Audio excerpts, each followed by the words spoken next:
and I'm with Roger Marenco, who is the president of TWU 250a, but he's in the struggle there inside the union. So Roger, why don't you talk about the issues happening at the MTA? They're having problems getting bus drivers. You have basically a two-tier contract with a lot of young drivers, and also Uber and Lyft are creating gridlock and problems for public transportation. What we have is a 48-month wage progression under this new contract. However, the previous contract used to be an 18-month wage progression.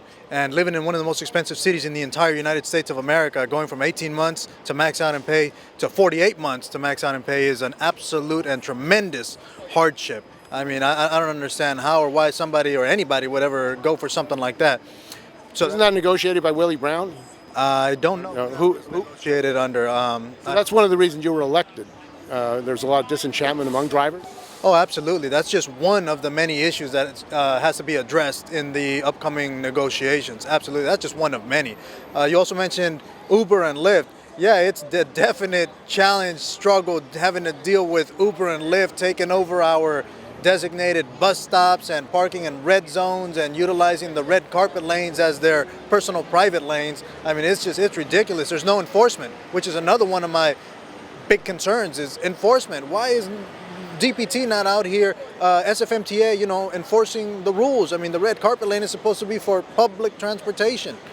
And why is that? Are they controlled by the tech companies? Is the city run by the billionaires? Yes, of course the city's run by the billionaires and the millionaires, absolutely. I mean, look at right behind me what they're building. What is that? I don't even know what the address is for it. But what are they building there? High-rise condominiums? You and I are never going to be able to afford those places, even if we combine our incomes, Steve. I mean, come on now. Who is the city and county of San Francisco catering towards? So this privatization and outsourcing, you think it should be banned? It should be an ordinance and state constitution to prevent outsourcing in public jobs? Oh, absolutely. Are you kidding me? I mean, what's next? Automated buses? I mean, come on. This is absolutely ridiculous. Outsourcing, privatization.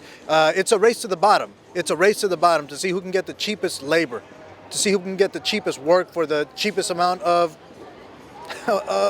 money. I mean, it's ridiculous. With such a tremendous amount of profits coming into the city and county of San Francisco, I mean, this is just ridiculous. It's a joke. It's a complete joke. Now, the mayor and the city have said they want a 6% budget cut, 3% this year, 3% next year. At the same time, hundreds of millions of dollars of new revenue is coming in from the new buildings, the skyscrapers, Salesforce.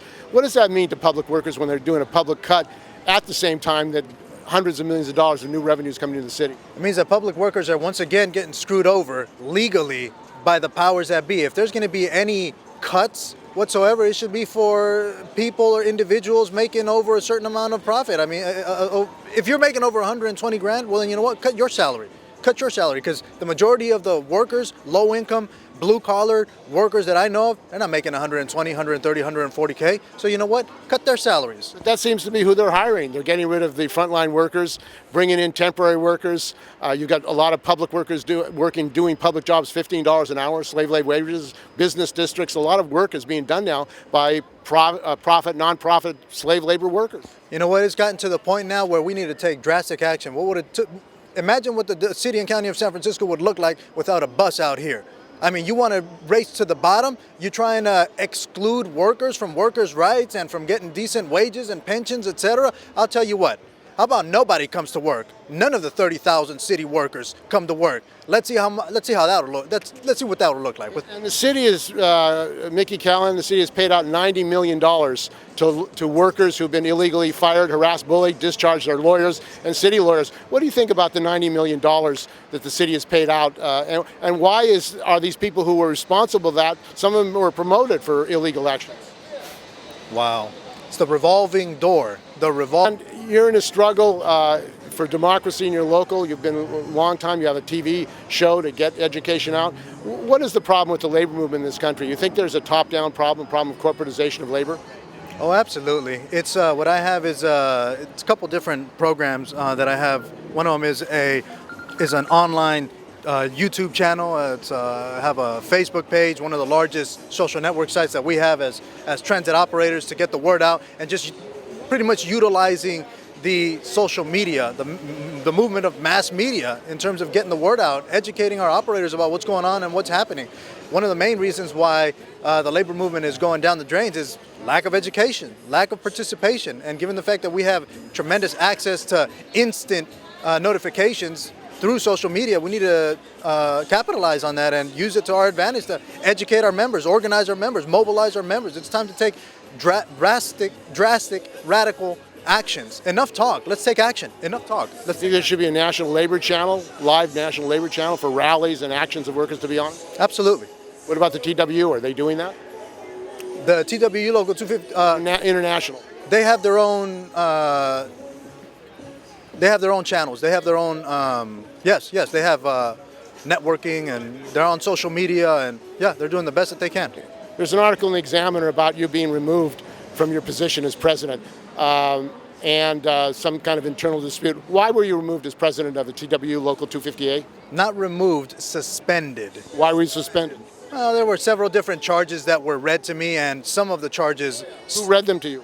The union, members of the union, the leadership read it to me, and apparently some of the charges stuck or have merit. Which ones? Who decided that? The executive board.